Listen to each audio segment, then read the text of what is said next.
வந்து இந்த தேவையே இல்லாம சில பேர்லாம் வந்து நான் உங்க ரீல்ஸ் வந்து இவ்ளோ வீடியோஸ் நான் போக வைக்கிறேன், அதுக்கு வந்து இவ்ளோ பேமெண்ட் எனக்கு பண்ணுங்க அப்படிலாம் சொன்னா தயவு செய்து அதை நம்பவே நம்பாத. உனக்கு ஃபாலோவர்ஸ் ஏறும், பட் கொஞ்ச நாள்லயே அந்த ஃபாலோவர்ஸ் மொத்தம் இறங்கிடும். ஒய்? பிகாஸ் அது எல்லாமே ஃபேக் அக்கௌண்ட். அவனுங்களே வந்து ஒரு ஃபேக் அக்கௌண்ட் வந்து கிரியேட் பண்ணி வச்சிருப்பானுங்க. எதுவுமே வந்து ரியல் அக்கௌண்டே கிடையாது. அவங்க கிரியேட் பண்ணி வச்சு உனக்கு குடுக்கற மாதிரி கொடுத்துட்டு கொஞ்ச நாள்லயே ஒரு 10 to 15 days 20 daysலயே ஒன்னு அது என்ன ஆகும், குறைய ஆரம்பிச்சிடும். சோ அந்த மாதிரி பண்ணாதீங்க.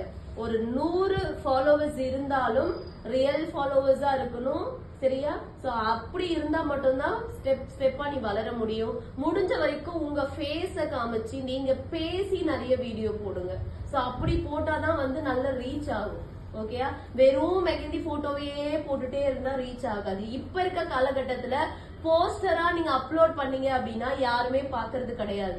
ரீலா போட்டா மட்டும்தான் எல்லாரும் பாக்குறாங்க. ஏன்னா எல்லாருமே ரீல் தான் ஸ்க்ரால் பண்ணிக்கிட்டே இருக்காங்க. அப்போ முடிஞ்ச வரைக்கும் நீ வந்து வீடியோஸ் வந்து போடுற மாதிரி பாத்துக்கோ. வீடியோஸ் அதிகமா போடுற மாதிரி பாத்துக்கோங்க. அண்ட் வந்து சும்மா பேசிக் டிசைனையே போட்டுட்டு இல்லாம நான் சொன்ன மாதிரி ரொம்ப கஷ்டமான டிசைன்ஸ், பிரைடல் டிசைன்ஸ், இப்ப நான் நேத்தெல்லாம் அனுப்புனேன் இல்லையா? சோ அது உங்களுக்கு பாக்குறது கஷ்டமா இருக்கும். பட் ஆனா போட்டீங்க இல்லையா? கஷ்டமா இருந்தாலும் ட்ரை பண்ணல, அந்த ட்ரையை தான் நான் உன்னை பண்ண சொல்றேன். கஷ்டமான டிசைனா இருக்கட்டும், கவலையே இல்லை, எடுத்து போடு. நான் அப்படிதான் வந்தேன். இப்ப நான் எந்த வேலை வந்தனோ அதுதான் உனக்கு டீச் பண்றேன். நான் வந்து சும்மா வந்து ஏதோ ஒண்ணு அடிச்சு விட்டு போவோம், ஏதோ ஒண்ணு சொல்லிட்டு போனோம், 3 நாள் வந்து அவங்களை கிளம்பி போயிட்டே இருக்கட்டும், அப்படி கிடையாது. ஏன் பிள்ளைங்க இங்க வந்தாங்களா, கத்துக்கிட்டாங்களா, என்னதான் இங்க இருந்து அவங்க எடுத்துட்டு போனாங்க அப்படிங்கறது தான் இருக்கணும்.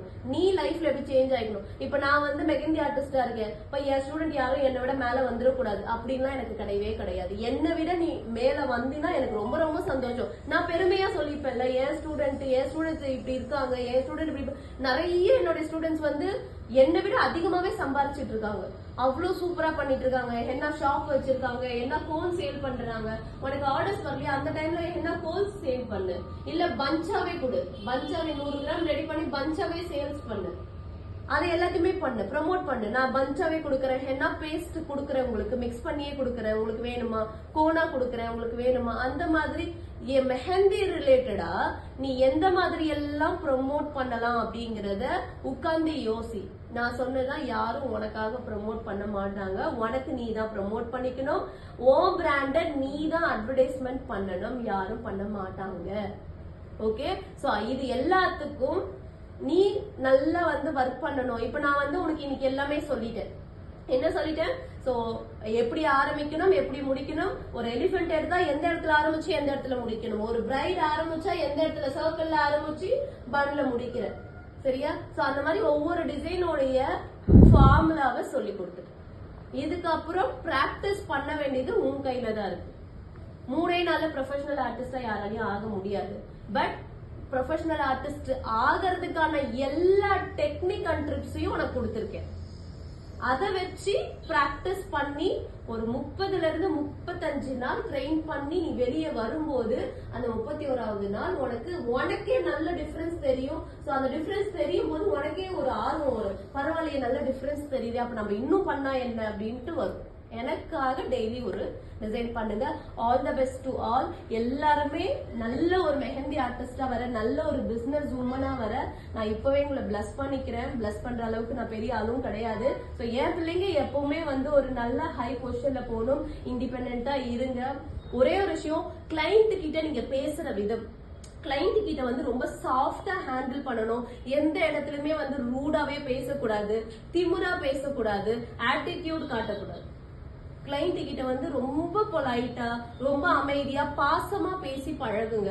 சோ அப்படி இருந்தா மட்டும்தான். என்னைக்குமே வந்து உன்னுடைய தொழில் பேசாது, உன்னுடைய கேரக்டர் தான் பேசும். புரியுதா? ஒரு பிசினஸ் பண்ற அப்படின்னா நல்ல பர்சன். ஒரு டாடா அவரை எடுத்துக்கிட்டா கூட, சோ அந்த டாடா அவருடைய பிராண்ட் இருந்தாலும் அவர் எவ்வளவு பெரிய ஒரு மனிதர். அவரை பத்தி இன்னைக்கும் யாராவது கெட்டதா பேசுறாங்களா? கிடையாது. ஏன்னா அந்த அளவுக்கு அவர் ஒரு நல்ல குணங்களோட இருந்துட்டு தான் அவர் போனாரு. அந்த மாதிரி தான் நம்ம பேர் வாங்கணும். பிராண்ட சம்பாதிச்சுட்டு இவங்க எட்வைடு ஆட்டிடியூட் காட்டுறாங்க அப்படின்னா யாருக்குமே உன்னை பிடிக்காது, யாருமே உன்னை கூப்பிட மாட்டாங்க. நீ காட்டுற அந்த ஆட்டிடியூட்காகவே உன்னை கூப்பிட மாட்டாங்க. நீ வளருவ, ஃபேமஸ் ஆகுவ, பட் ஆனா உனக்கு ஆர்டர்ஸ் கிடைக்காது. சரியா? ரொம்ப ரொம்ப முக்கியம். கிளைண்ட் கிட்ட ரொம்ப சாஃப்ட். கிளைண்ட் உன்னை மூஞ்ச காமிக்கட்டும், திட்டட்டும், வாட் எவர் என்னன்னாலும் எல்லாத்துக்கும் சிரிச்சுட்டே அமைதியா போ, சாரின்னு வருவார். சாரி சொல்றதுனால அவங்களும் குறைஞ்சு போயிட போறது இல்லை, நீயும் குறைஞ்சு போயிட போறது கிடையாது. ஏதாவது தப்பு பண்ணிட்டு லேட்டா போயிட்டியா, ஏதாவது நான்லாம் லேட்டா போயிட்டு சாரிடா இப்படிதான் அந்த வீட்டுக்குள்ள நுழையும் போதே இப்படிதான் போவேன். அபியெல்லாம் கேளு, வீட்டுக்குள்ள நுழையும் போதே இப்படிதான் போவேன். நான் அதனால ஒன்னும் குறைஞ்சு போயிட மாட்டேன். நான் வந்து செலிபிரிட்டி மெஹந்தி ஆர்டிஸ்ட் பண்ணாலும் உங்க வீட்டுல சாரி கேட்க மாட்டேன், லேட்டா தான் வரும். அப்படி எல்லாம் பண்ணனா அடுத்த தடவை என்ன கூப்பிடுவாங்களா? கூப்பிட மாட்டாங்க. இதெல்லாம் இருக்கணும் பண்ணணும்னா. சரியா? Okay, so all the best. Keerthana